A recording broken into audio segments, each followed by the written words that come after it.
Vasudeva.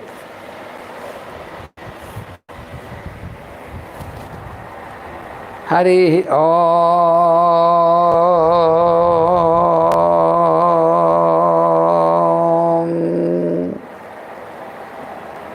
Sem no mitra sem varunaha sem no bhavatvaryama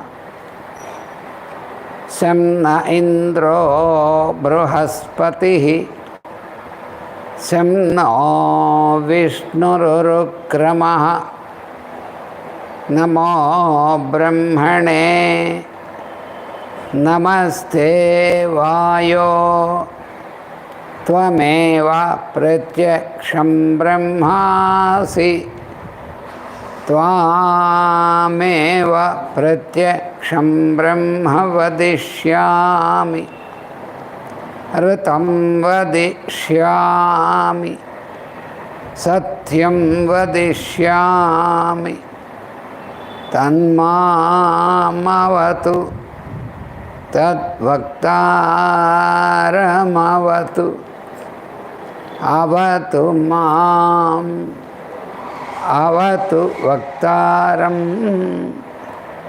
Om Shanti Shanti Shanti.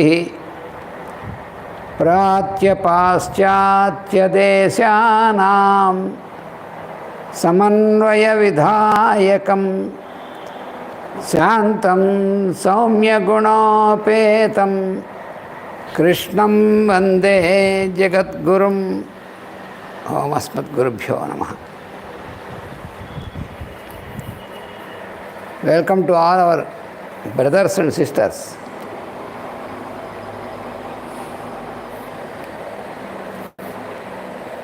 Today is the festival day, 9 days. Festival days for the worship of Mother Goddess, the World Mother. So this is the culminating day. So all over the country and also wherever these people are there in any country, all these days we are engaged in the worship of the World Mother, to see her in all the forms. So our special greetings to all of you on the eve of this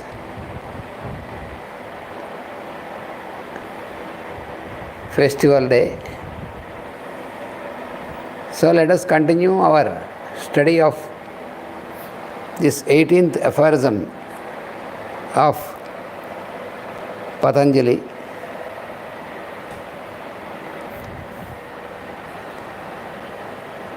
So in this aphorism, Patanjali is explaining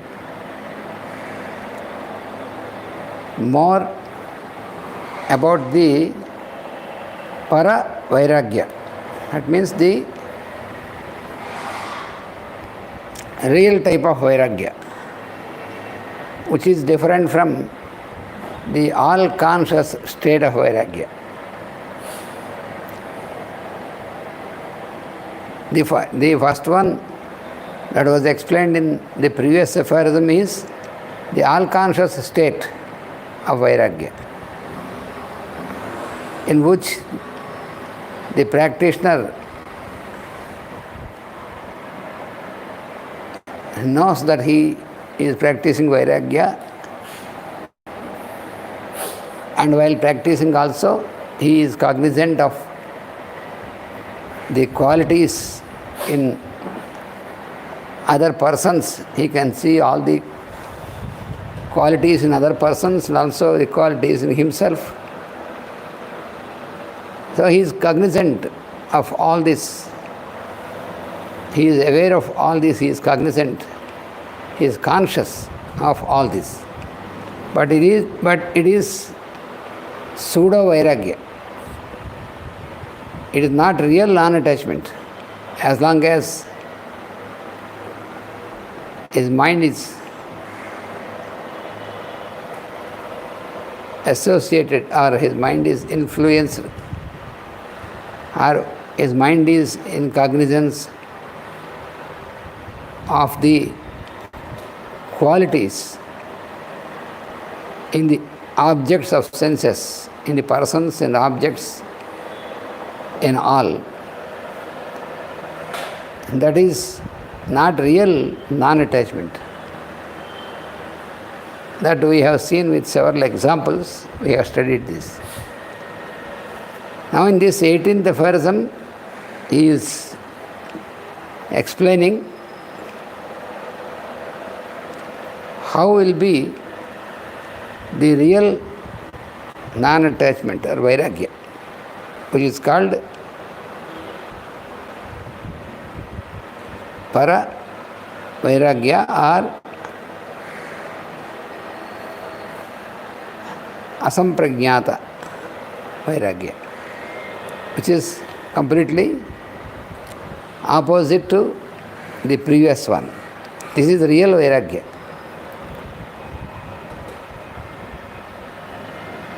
So this state of real vairagya or paravairagya is practiced when the perceptions cease to exist and the associations are left behind. So, in this aphorism he said, Virama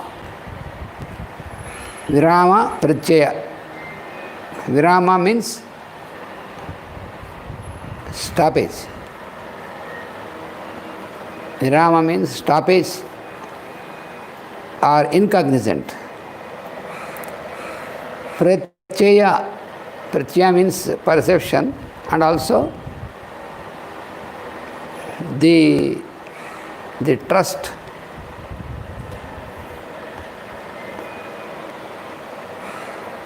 That is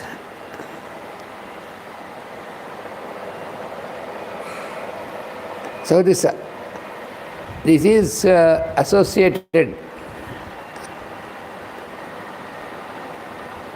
So it is practiced when the perceptions cease to exist. That means this is most natural. Here he doesn't have any idea, any sort of impressions or any idea that he is practicing vairagya. All these things have stopped. So all the impressions and about any object or about any person, these are all, they stop. Only the person who is practicing this real vairagya has only one thing, that is compassion to everybody. That is the only one thing. No other things about other persons. Compassion to anybody and everybody. And it stops towards the qualities of the other person and the objects. So, how he transacts with the persons around is only with compassion. No other considerations at all.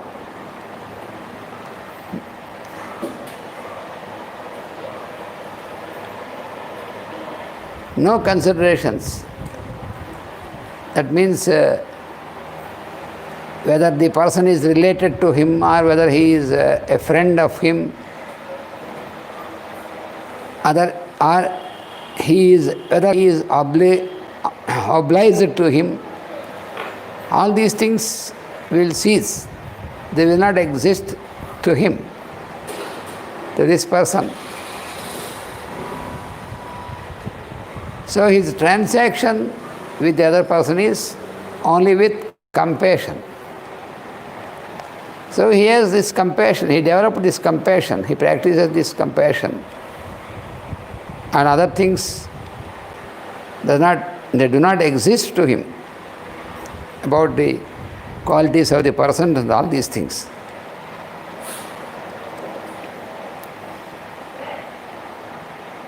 That is what is called Guna Vaitushnya. In the previous aphorisms, in the 16th aphorism, Guna Vaitushnya. So he has no thirst for the gunas, for the qualities. So he has confidence on the stoppage. He is sure that his mind stopped to touch the qualities and associations. So no more his mind will not work in any other direction. He has gained this confidence. In the real vairagya, in the real non-attachment, the practitioner who is practicing this non-attachment, the real non-attachment, real vairagya, he gained confidence about his mind, that his mind no more it acts in any other manner than the one which he directs. So the mind no more works on its own.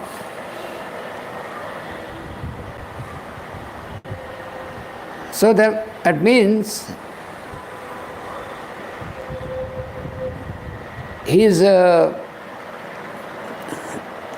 the stoppage about all the gunas is automatic. The incognizance about the gunas is automatic. So he works only with compassion, and then his transaction is with the inner light.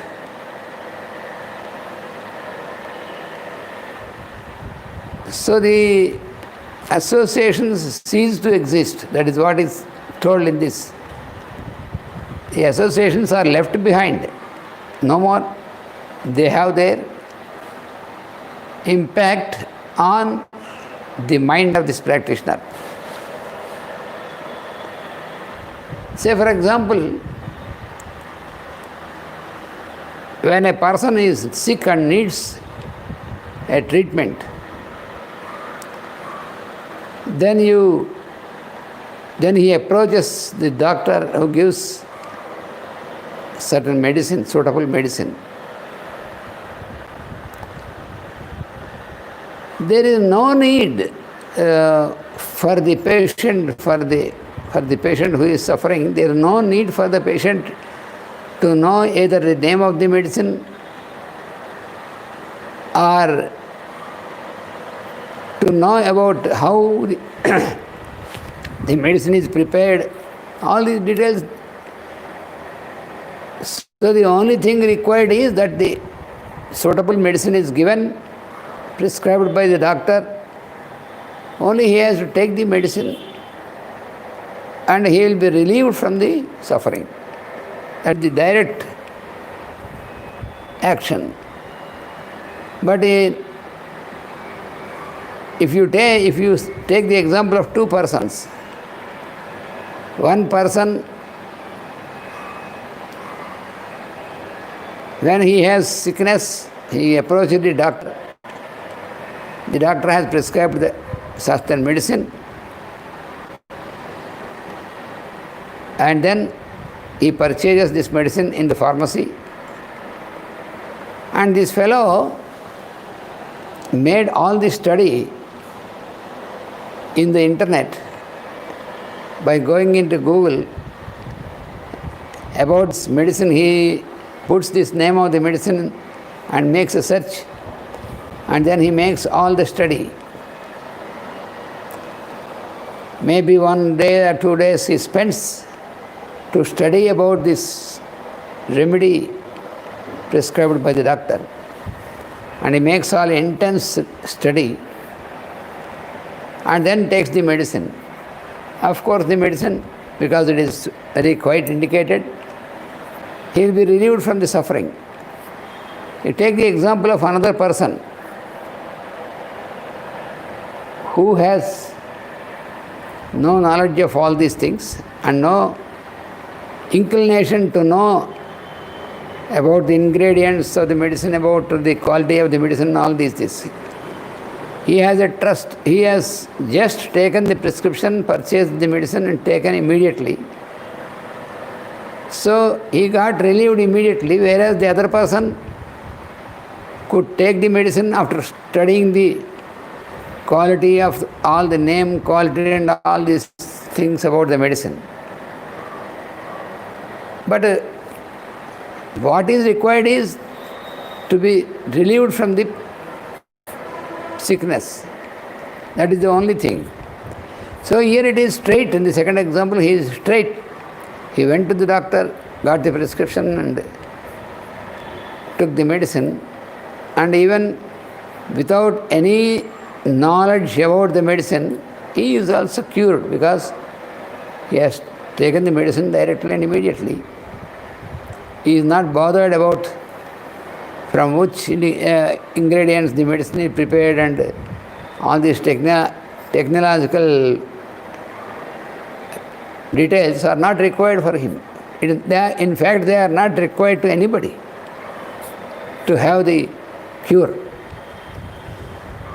But now in the present times, you see, almost more than 90% of patients who get for treatment to the doctor, they make their own cross study about what the doctor says and about the medicine. So they have no trust on their own mind.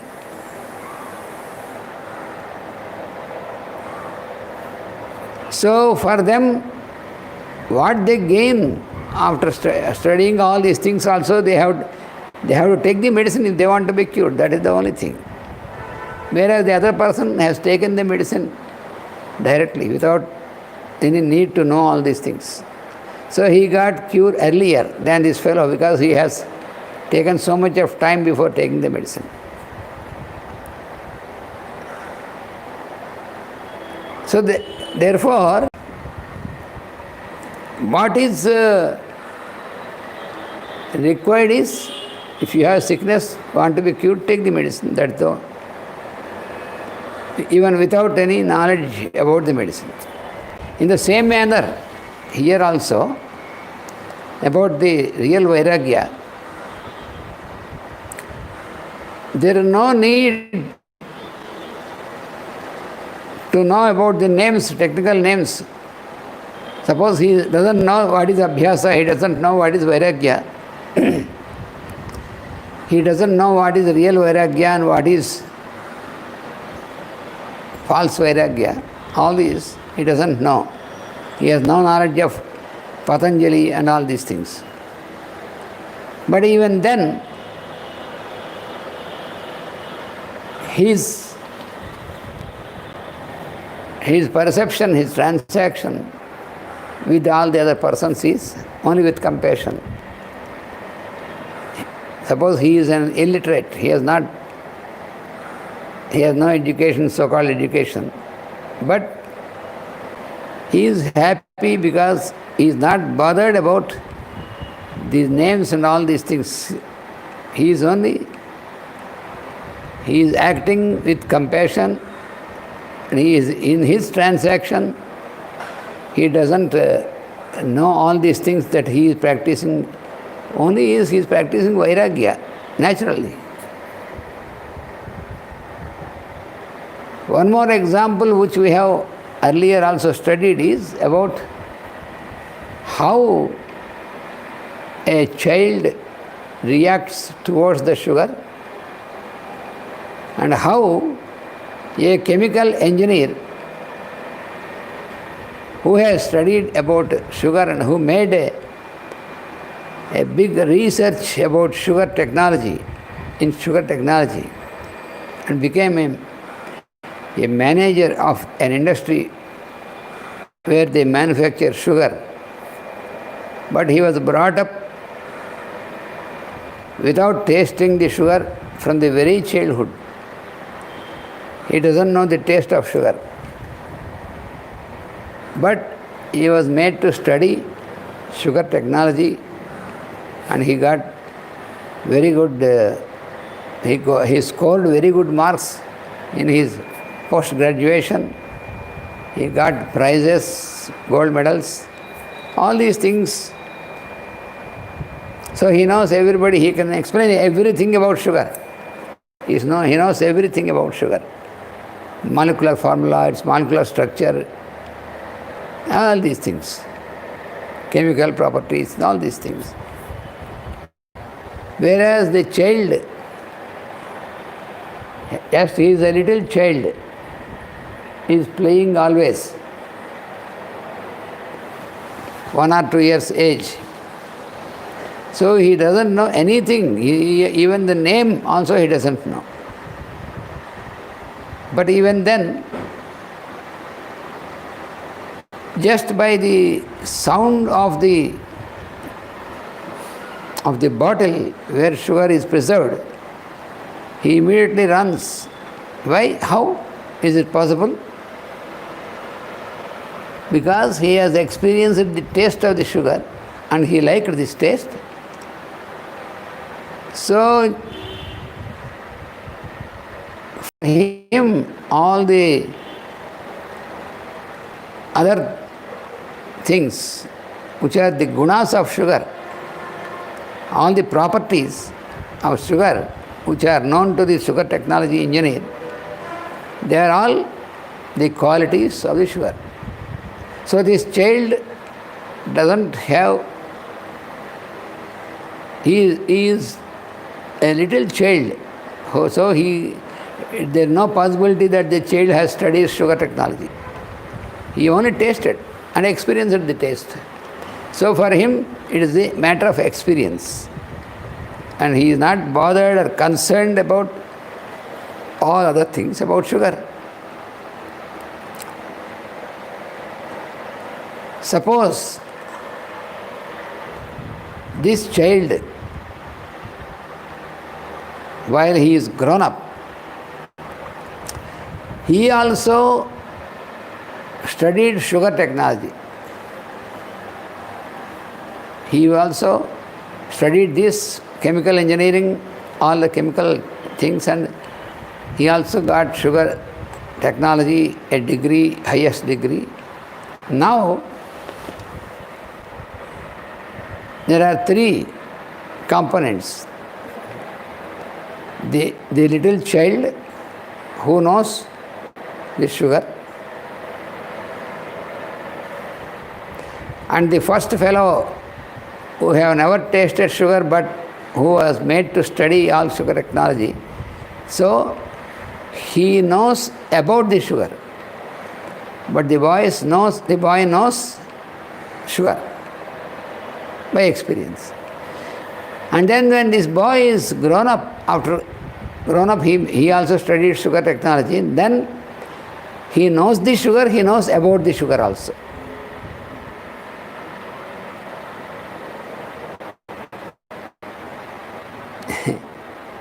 Whereas the other fellow knows about the sugar, doesn't know the sugar, because from the very childhood he was prohibited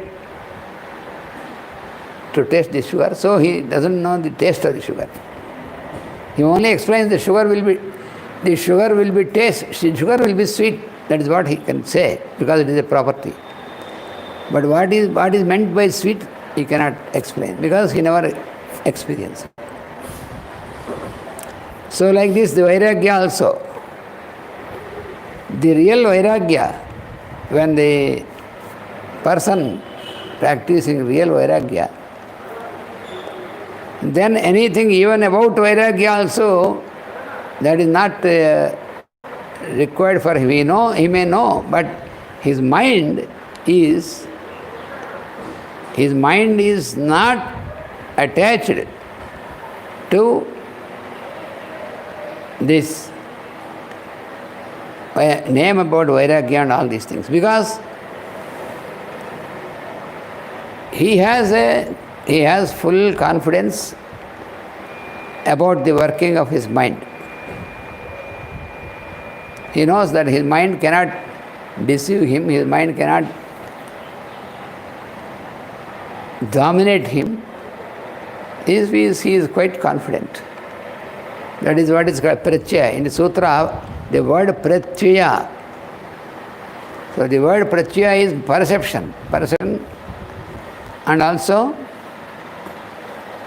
is confidence. He is confident that his mind is not influenced by the gunas, by the qualities and impressions.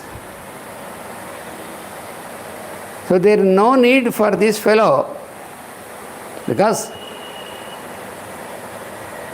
he knows that all the perceptions have stopped. Virama pratyaya. All the perceptions have stopped. He knows that. So, by instinct,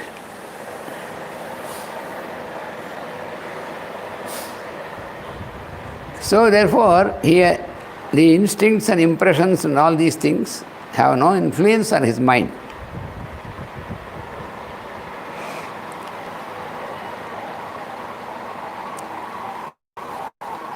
So then, when once his perceptions stop, then what about the associations through habit, by repetition? Because many things we have so many associations, which these associations came into existence because of repeated contact and with all these things. But when he gets this real Vairagya, the associations automatically stop. That is called virama.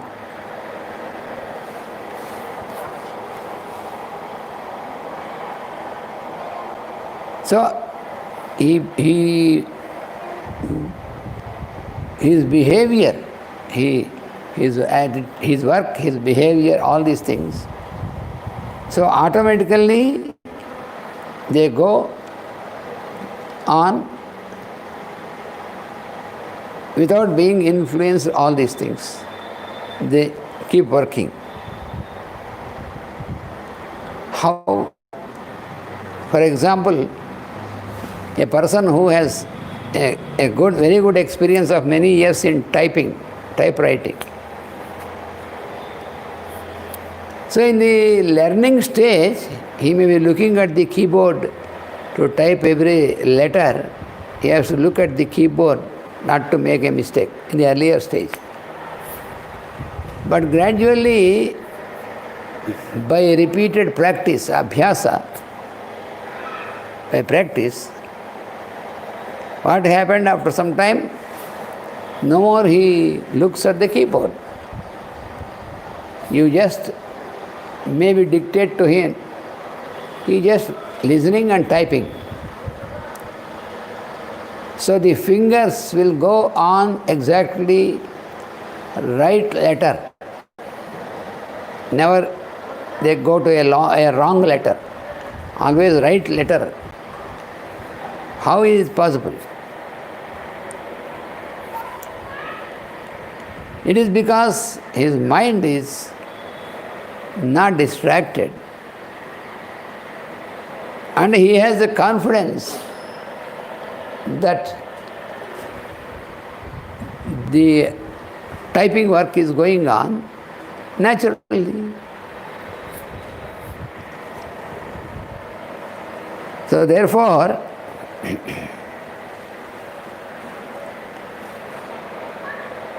Brahma Vidya also, that means Brahma Vidya means knowledge about the indweller.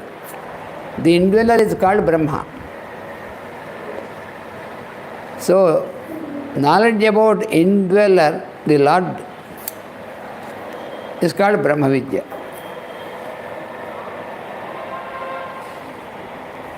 So, in Brahma Vidya, for such fellow, where he is not associated with any of the qualities, for him, Brahma Vidya also becomes a samskara, a good association.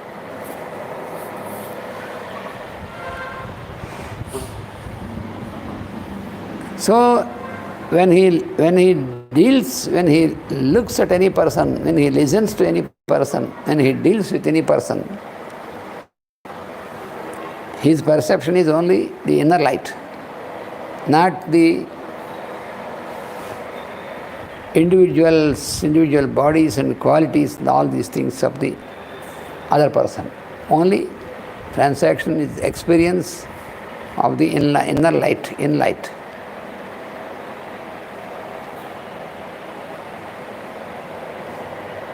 Because the inner light is in everybody.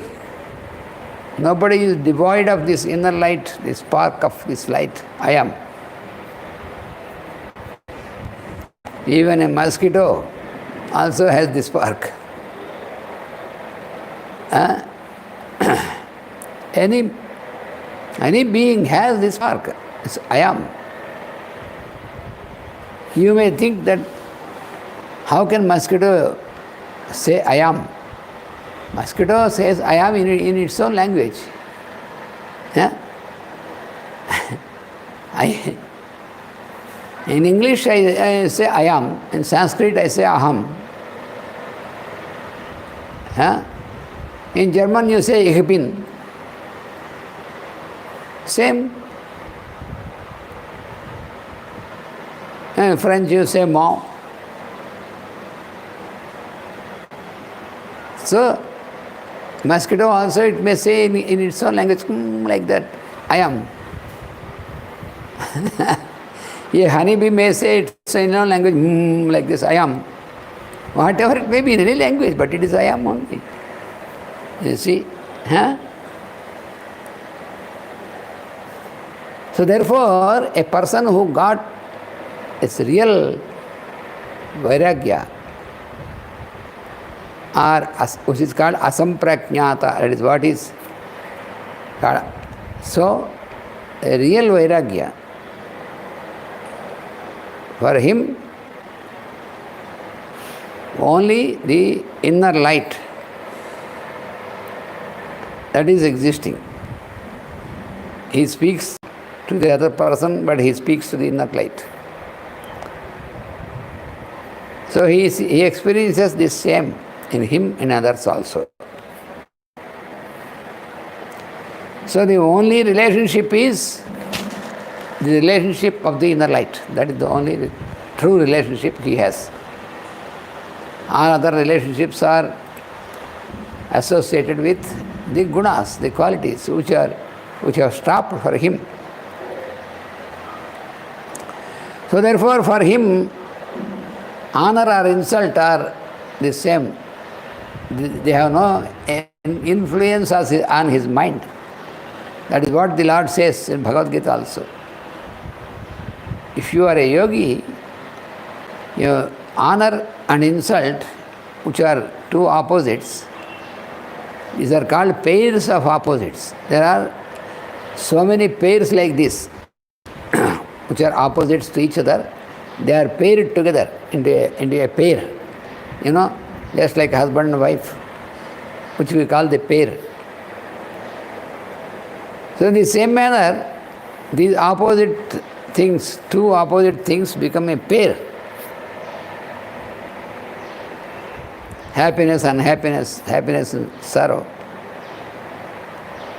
Feeling of heat and feeling of cold. All these are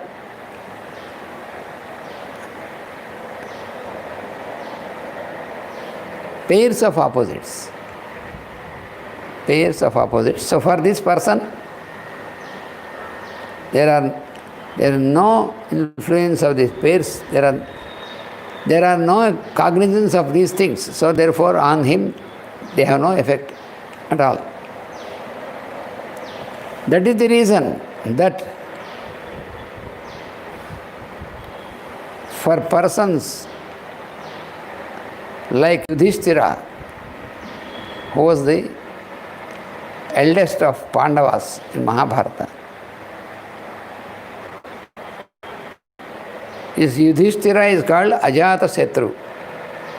Means for him there is no existence of enemy. That means from his side, for him, he never sees any enemy.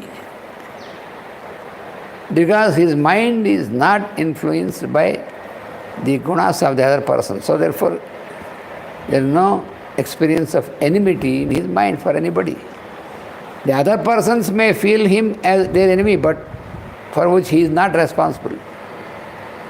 In Mahabharata, the sons of blind king, always from the very childhood, they treated him as their enemy. But for him, they are not enemies. Even though they have ill-treated him, they have insulted him, for him nothing happened. He has no aptitude for that. He only sees the indweller. He is a devotee of the Lord. He sees only the Lord consciousness. That's all. So that is why he is called Ajata Shatru by everybody, even those who consider him as enemy, also when directly they came face to face, when they speak to him, they always called him, "Oh sinless person, oh you, the person who has no sin, who has no enemy." Like that. Even those persons who opposed him, they used to call him, "Oh you, Yudhishthira, you fellow who have no sins at all and no enmity at all." So such persons are example for this. Total, the real Vairagya. So, when he speaks to other person, he speaks to the inner person. Even though the other person is before him, through his sight, he is able to physically perceive him, he can listen to his words. So, his senses are exposed to the other person. But even then, since his mind is habituated not to form any type of impression about the other person, therefore, what he is experiencing is called the real Vairagya or non-attachment. This is the real.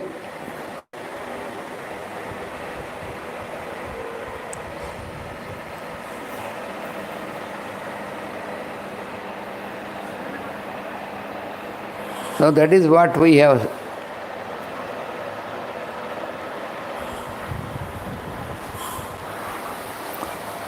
So this real vairagya, which is called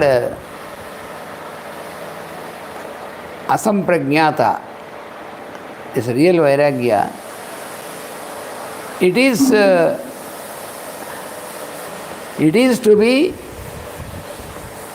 next step to the previous one. The previous one is the first step. When you are all conscious, that is the first step. This is the next step. He is not cognizant of anything else. So, as we have studied last week, he will not breathe, but his breath goes on.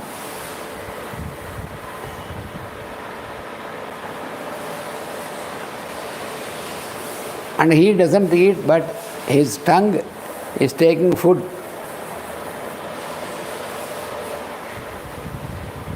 So all this is the experience of the person who has real vairagya.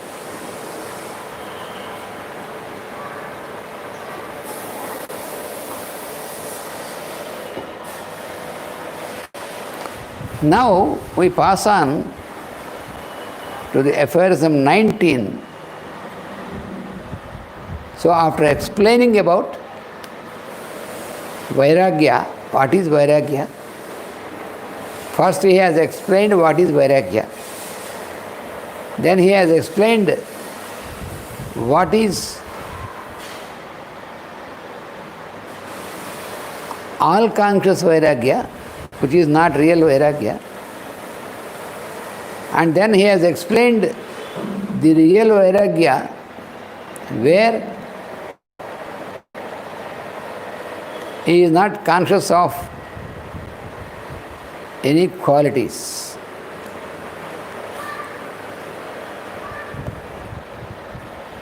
So now he is further explaining us about this vairagya. He is further explaining us. So in this 19th aphorism, he says, Bhava pratyaya videha prakriti layanam. He is now introducing another two types of people. That means we have taken birth. So to those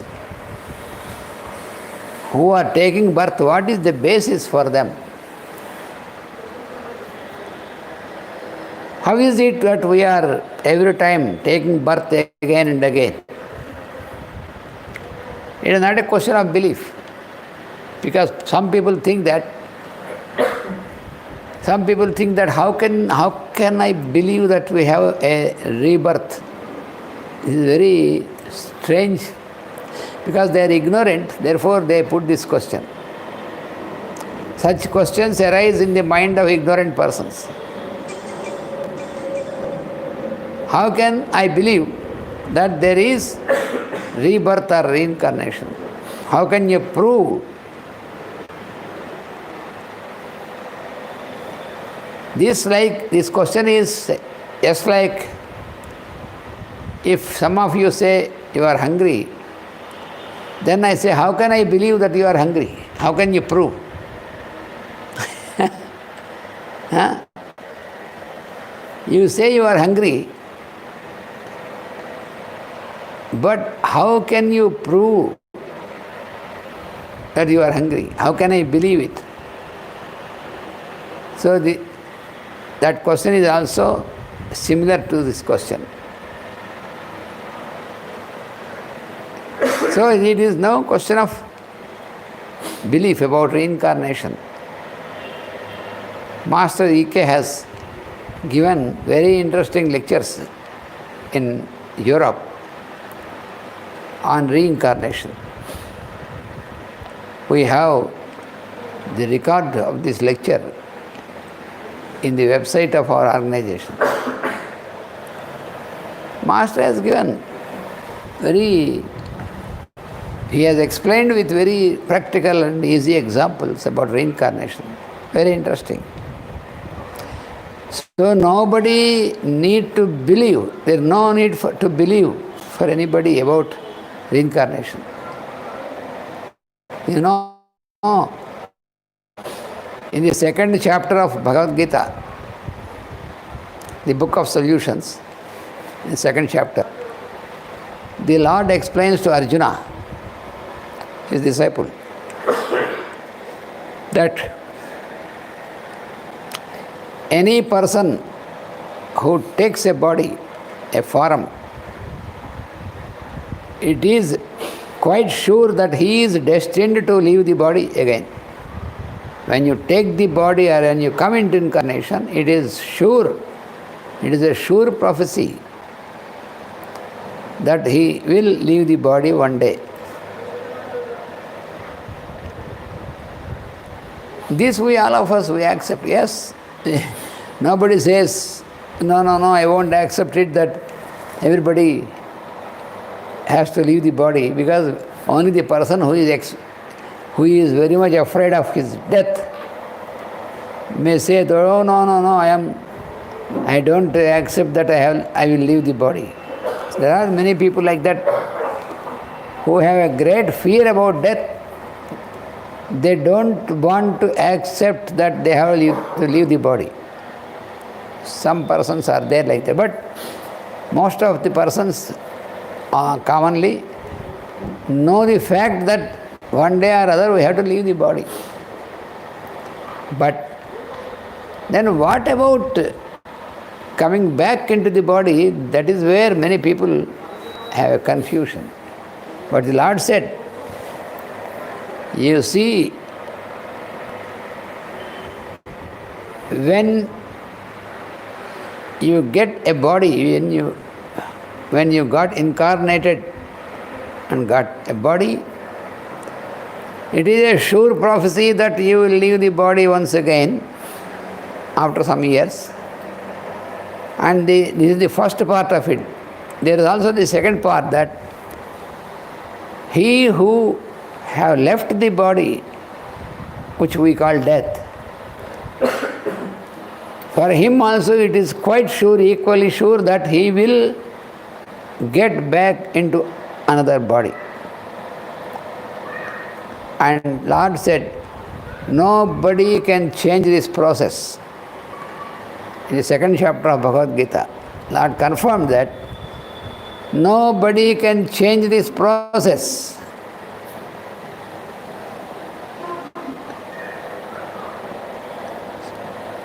So,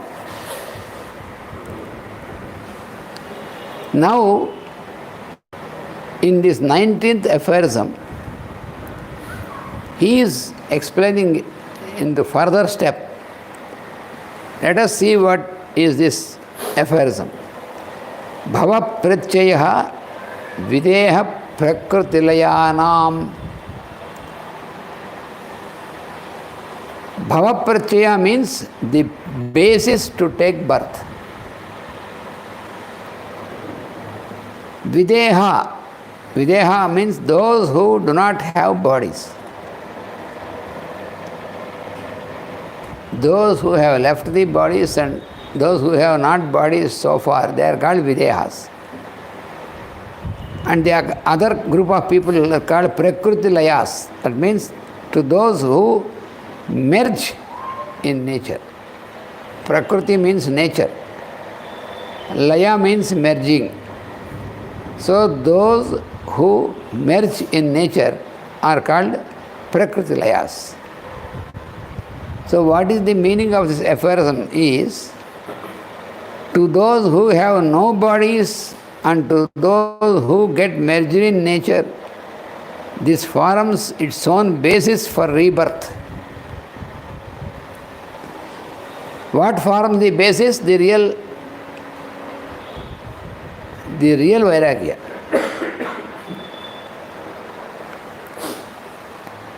So to those who have no bodies and to those who get merged in the nature, this forms its own basis for rebirth. So Videhas are those who exist in us without bodies.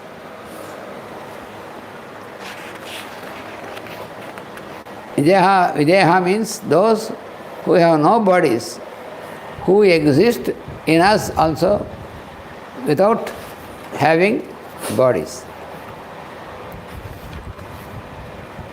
They do not belong to the kingdom of biological existence.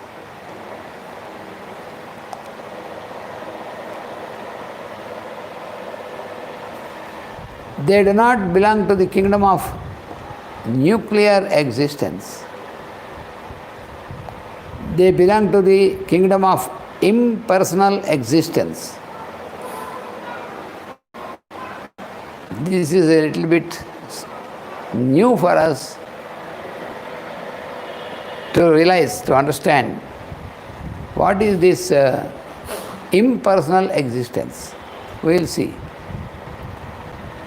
They exist in nature, whether they exist in our bodies or outside. So that is what is meant by impersonal existence.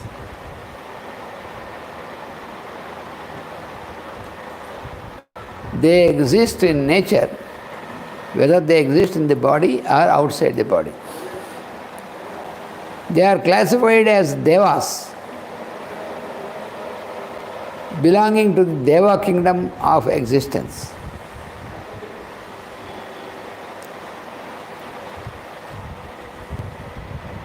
So this is once again the skeptic persons, because there are many skeptic persons. When you say Deva kingdom, they belong to Deva kingdom. When we say it's Deva kingdom, Devas, kingdom of Devas.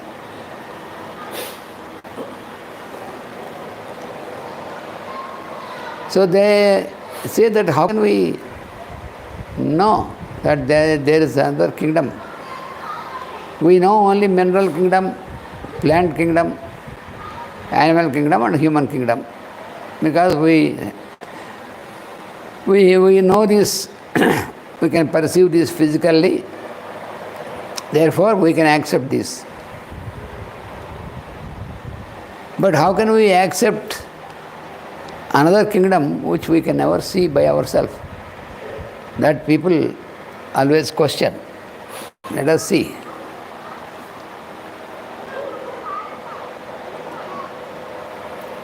They need no bodies to exist, and hence they are called Videhas. So these who belong to this Deva kingdom of existence, they need no bodies to exist. It is a bit, in the beginning, it sounds strange for us in the beginning. How can you exist without body? Because for us, before we enter into study of this science, only we have studied the normal science, biology, science of biological science. Therefore, existence means existence of the body only, because we get identified with the body. So when the body is gone, then they feel, then these people think that we are not existing. No, we always exist. That is the real truth. Because our real existence is as I am, the indweller. So for this, there is no difference if there is a body, you are having a body or not having a body, it makes no difference. We exist. That is also what is explained by the Lord in the second chapter of Bhagavad Gita. He explained to his disciple Arjuna that we were existing even before getting into the body,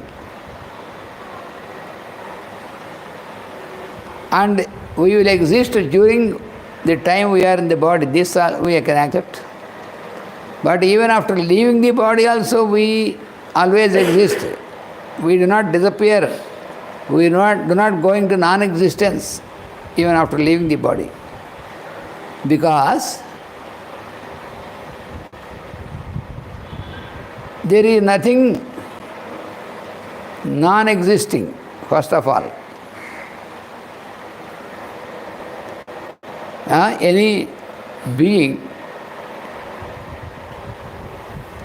there is no non-existence. Only thing is whether it has a body or not. So the I am, what you say I am, is always existing. There is no non-existence for that. Only from time to time this I am takes a body, born with a body. After working for some time, some span of life, then once again the body drops off, but the person is existing. But this is for some people who cannot think or accept beyond this. They feel that how can we exist without a body? The problem is that when a person is identified with the body, then he feels, when the body is gone, he feels he is not existing. But if you can realize that your existence is immaterial about having a body or not. So we exist forever. We exist always, we exist forever. With a body, without a body.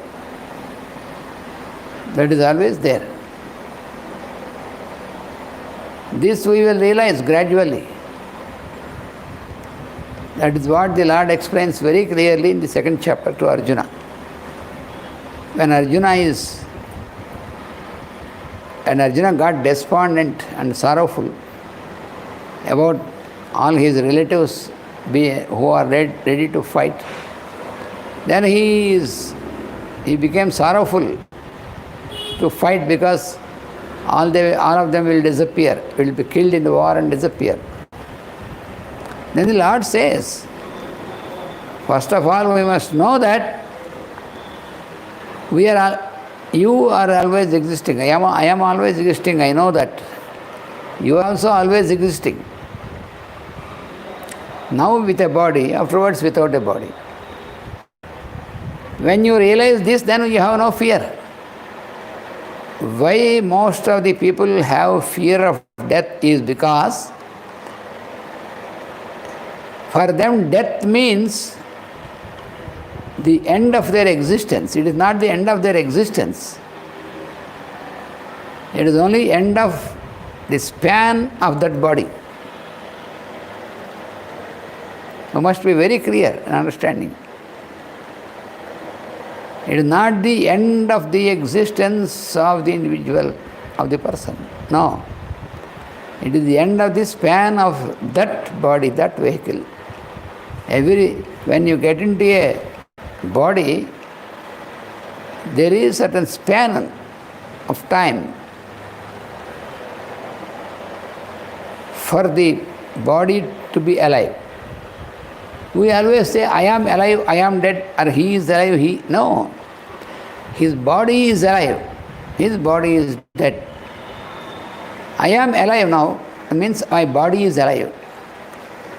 After some time my body may die, but I will be alive always. This we should always disconnect these two. Then we realize. If you are identified with the body, then in your understanding, I am means the body. But the body is not I am. Body is a part of the I am, a vehicle of the I am. how can the vehicle will be I am? Suppose you have purchased a new car, you say, this is my car, but you can never say, I am the car. How can you be the car? The car may belong to you because you have paid and purchased this. That is true. But you cannot be the car.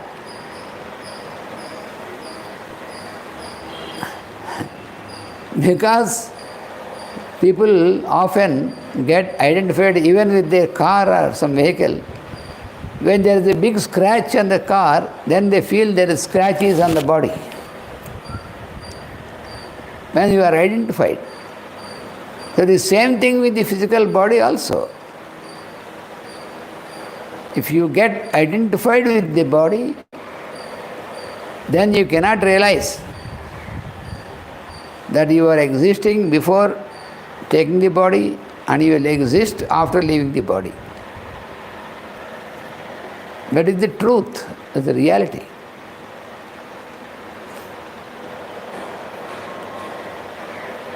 Since the yogi suspends his own behavior,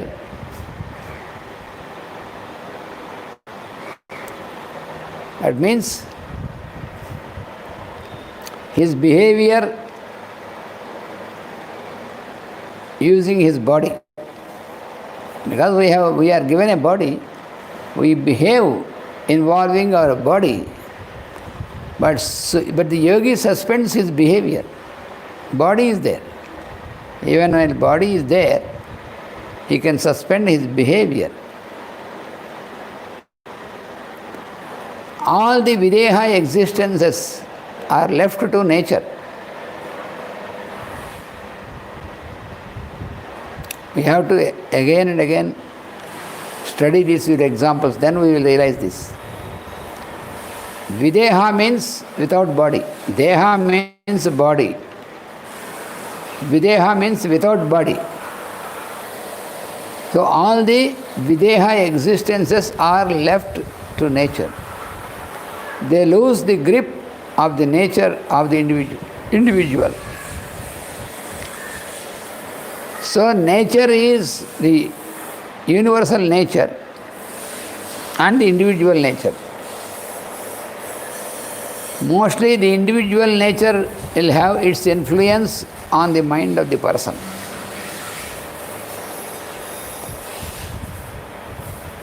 So they lose the grip of the nature of the individual.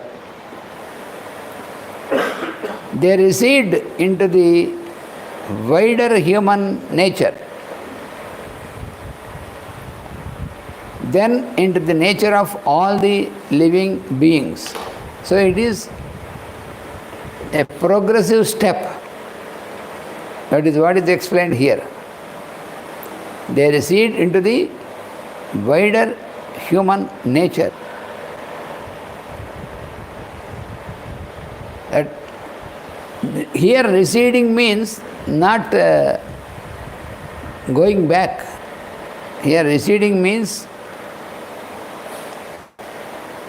till now, till that time, he is identified only with his body, so the individual nature. So from individual nature, he is receding to the wider human nature, into the nature of all living beings. Then into the nature of this planet, then to the beings, then into the nature of his solar systems, and then into the background nature, which has its own qualities. You see, when we have taken an incarnation, taking a body, from where we have come?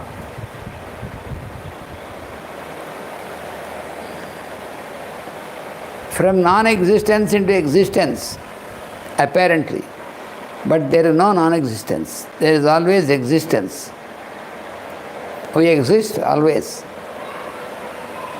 Apparently, it appears for us when we have taken a body, when afterwards when we think of from where, so then We think that we have come, we are not existing before we have come into existence. The body was not existing before, now the body is existing, and the body will go into non-existing after some time. That is the truth.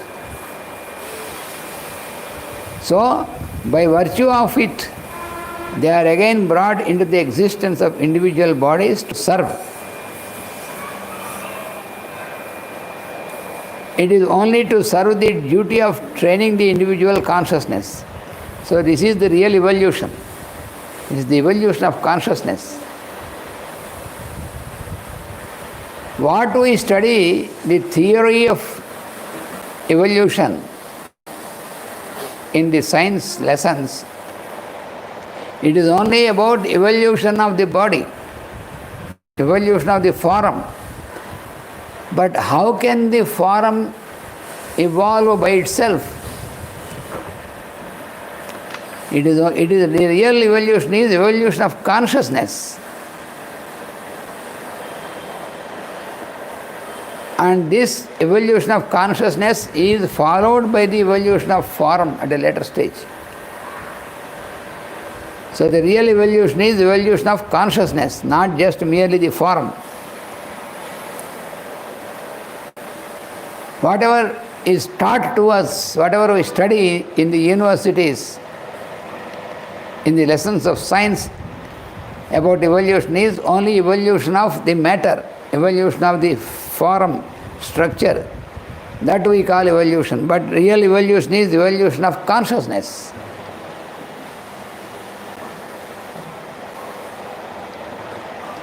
This is very clearly explained when you study the science of yoga.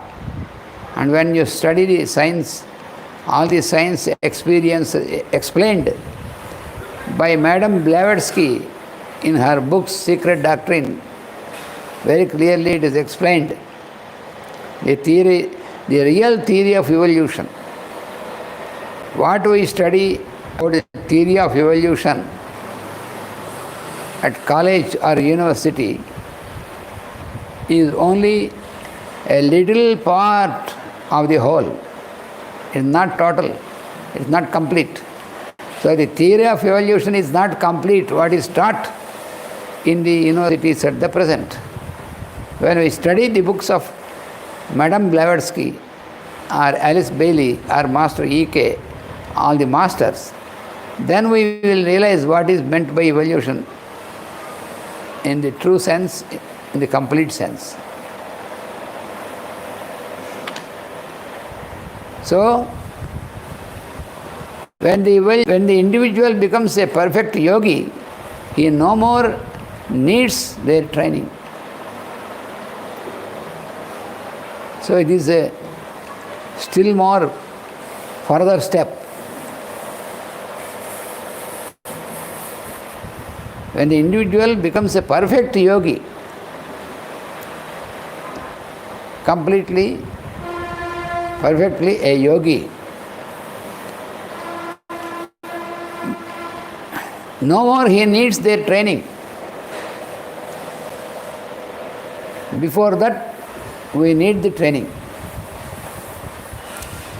So these devas, the Deva kingdom, they keep training, they give training to us, to the individual beings, to get evolved into the state of a yogi. So through the background nature, they work.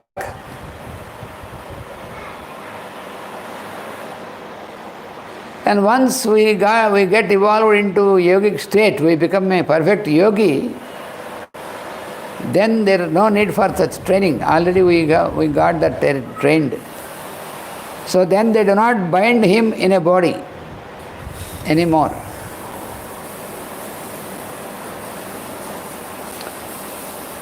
That doesn't mean that they will not incarnate. Here is the real riddle for many people. When they got liberated from the necessity to get into the body, after that also by themselves voluntarily they come into the body, they take incarnation to work voluntarily. Yet they serve their purpose to other individuals because they became teachers.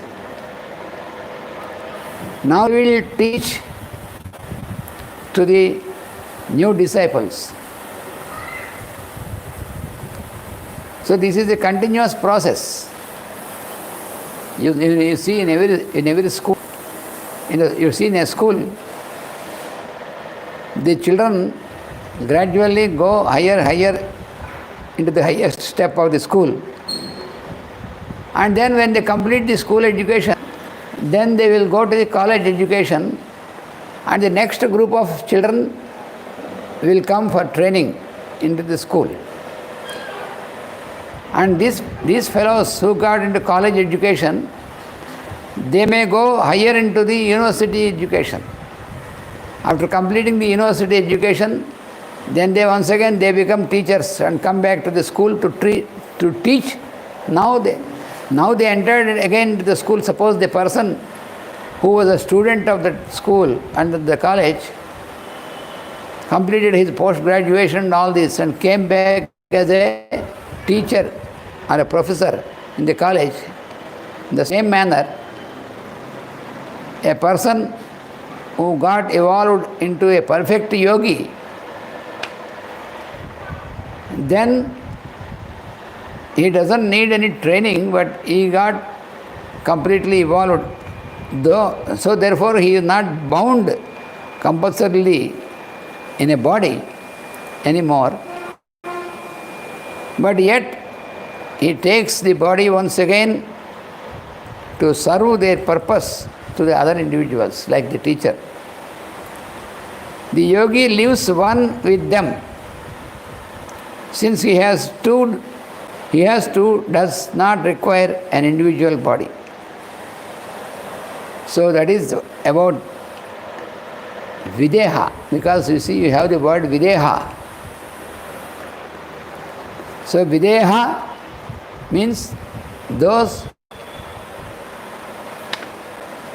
who have no bodies for them, like the Deva kingdom, but they work for the individuals through the bodies who are evolved.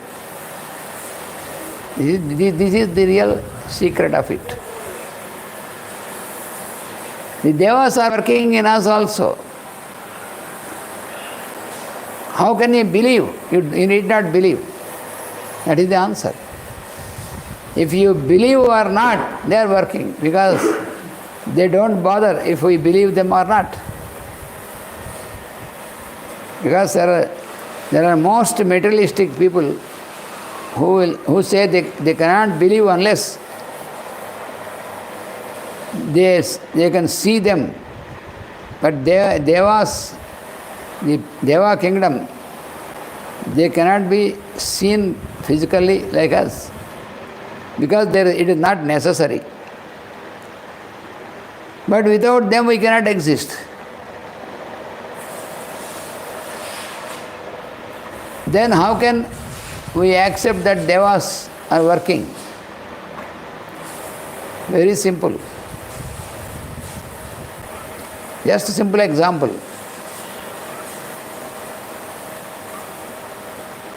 When you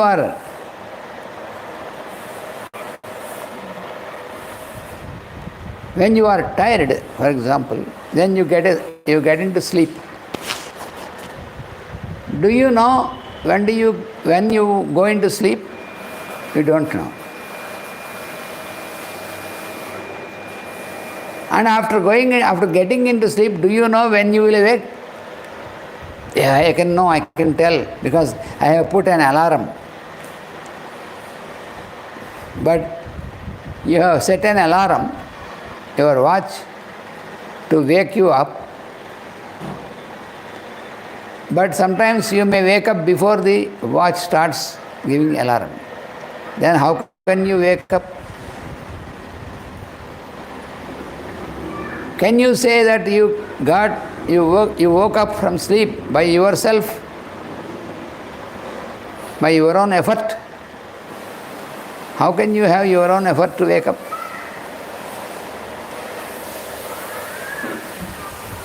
Setting an alarm is different, but even with the alarm also, you woke up because of the sound of the alarm. Okay. But who made you to react to the sound of the alarm? Just contemplate on this.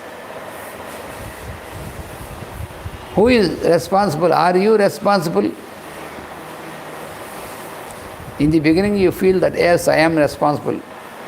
I wake up because I have set my time. I sleep because I have the command. But this is ignorance. Okay, then you feel hungry.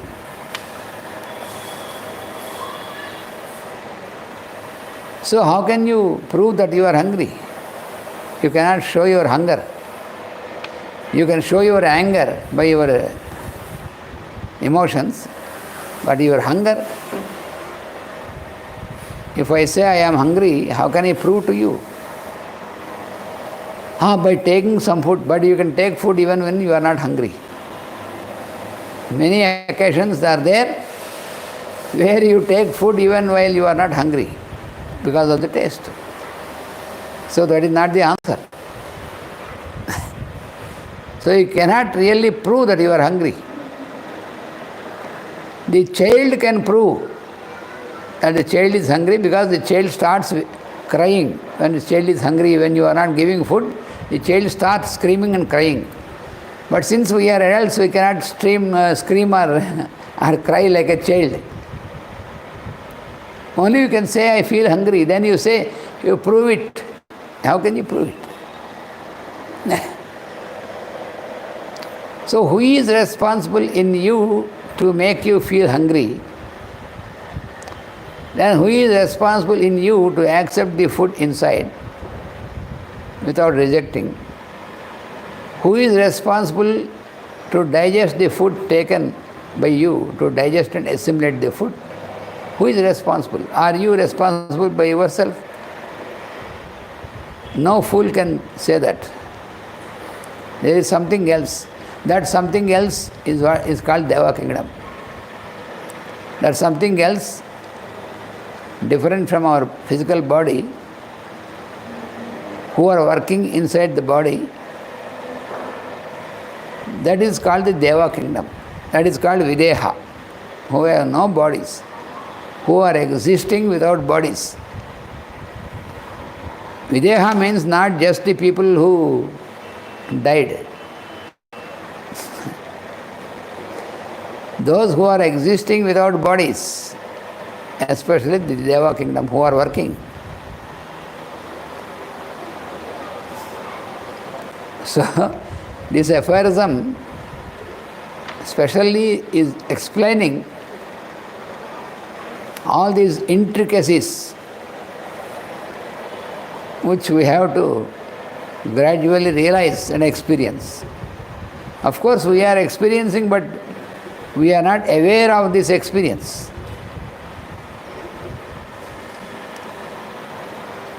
So,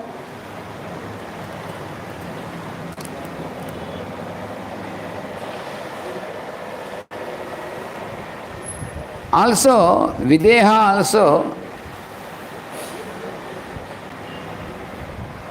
indicates those people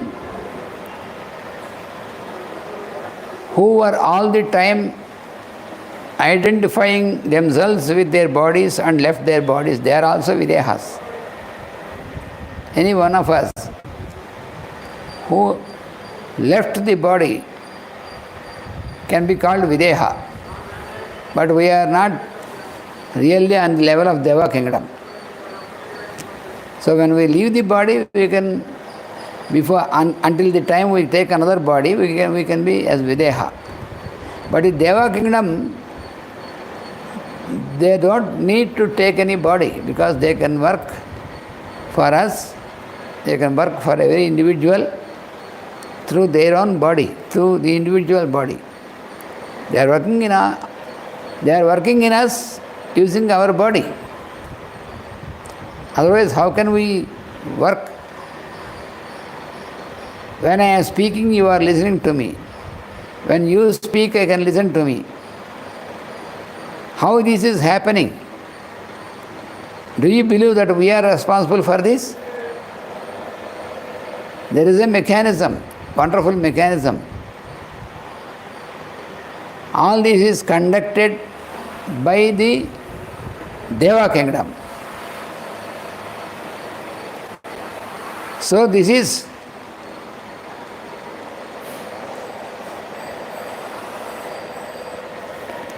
the real Deva kingdom who don't need the body. But here Videha denotes the persons who have left the body, who are always believing or getting identified with the body. They are called Videhas. This is the reference to these Videhas in this aphorism. So there are two types of persons explained in this aphorism, Videhas and Prakrutilayas. Videha, that are these persons, as I explained you,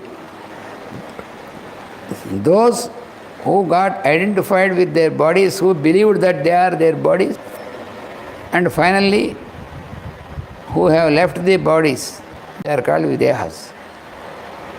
And the second type of people mentioned in this aphorism are Prakrutilayas. That means those who have lived basing on their senses and mind and their own individual nature, who lived basing on these things and who passed away, they are called Prakrutilayas.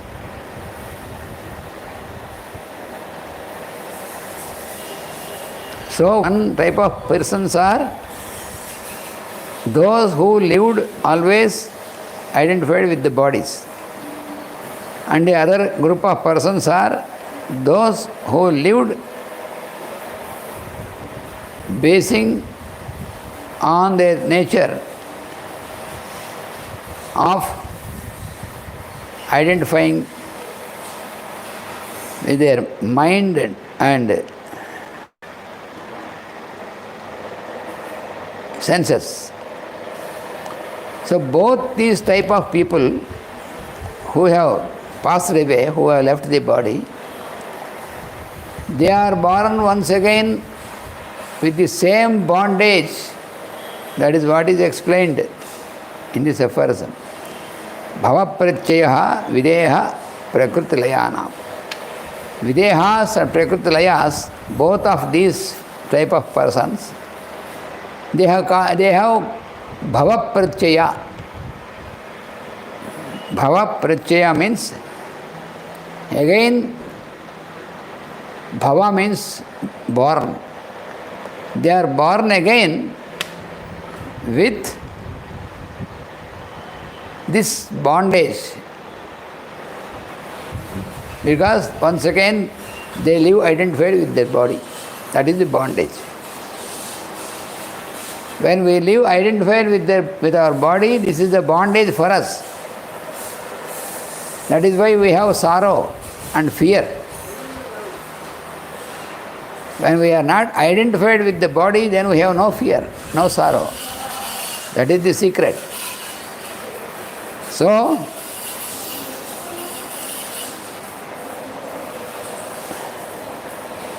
there are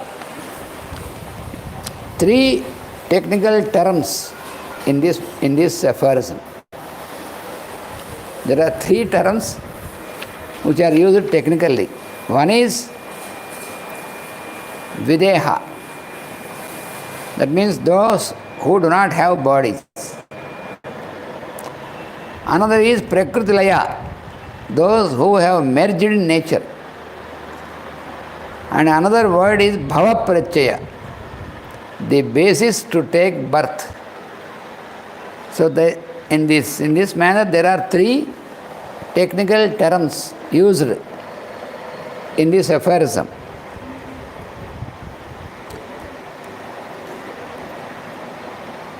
So therefore, there are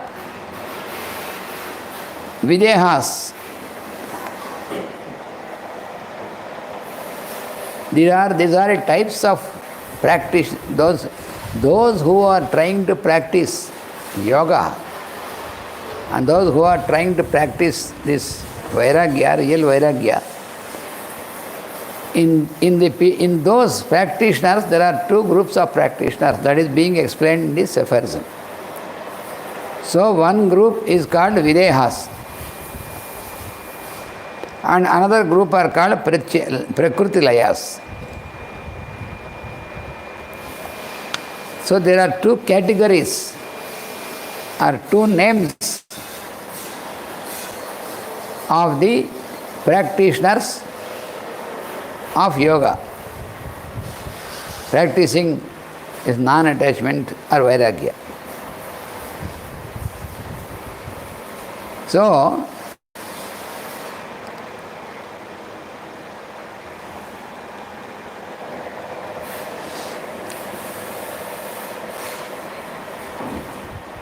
those who have been practicing Abhyasa and Vairagya,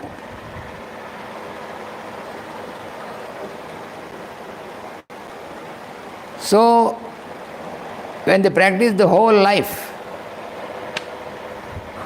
Abhyasa and Vairagya, keep practicing the whole life constantly,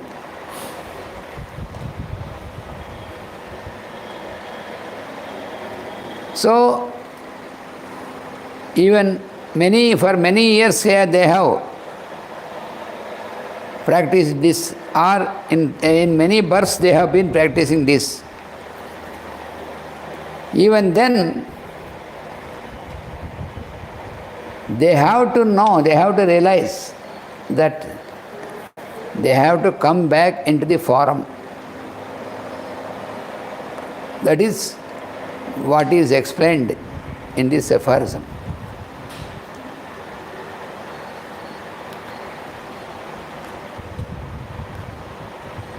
It is a bit, we need more explanation.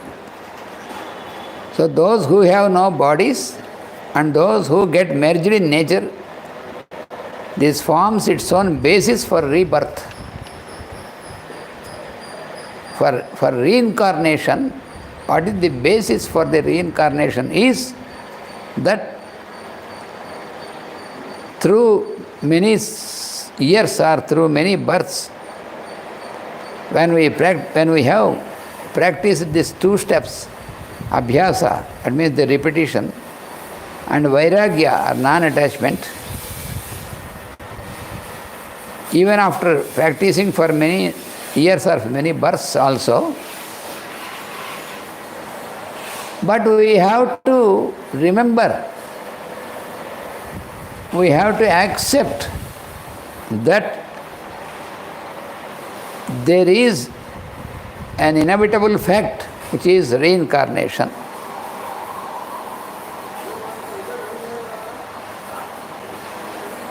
Then the question is, when we leave the body, so we have practiced yoga for many years during this life, and we have got so much of knowledge, we have accumulated so much of knowledge in this life. Then we left the body. After we left the body, Again, when we come back into the body, not in the same body, in a new body, because we cannot come back into the same body when we.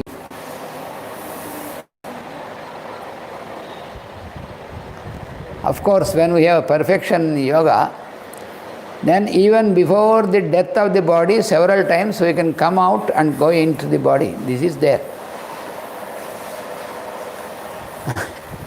Voluntarily, we can go out of the body, we can come into the body. Sometimes involuntarily it happens also.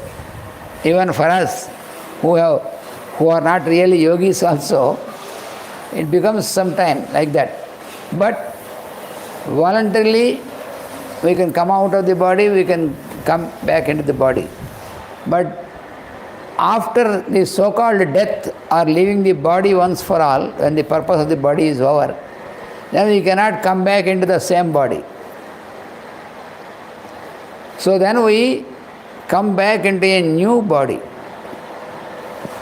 So what is happening in this process? We have accumulated so much of knowledge, we have practiced so much abhyasa and vairagya. Then what happens to this? Do we incarnate with all this knowledge and all these things? Or what is happening? That will be explained further in our further study of this aphorism. We can also correlate this with the teaching of Bhagavad Gita. So that we will continue in our next lecture. Vasudeva. Swasti Praja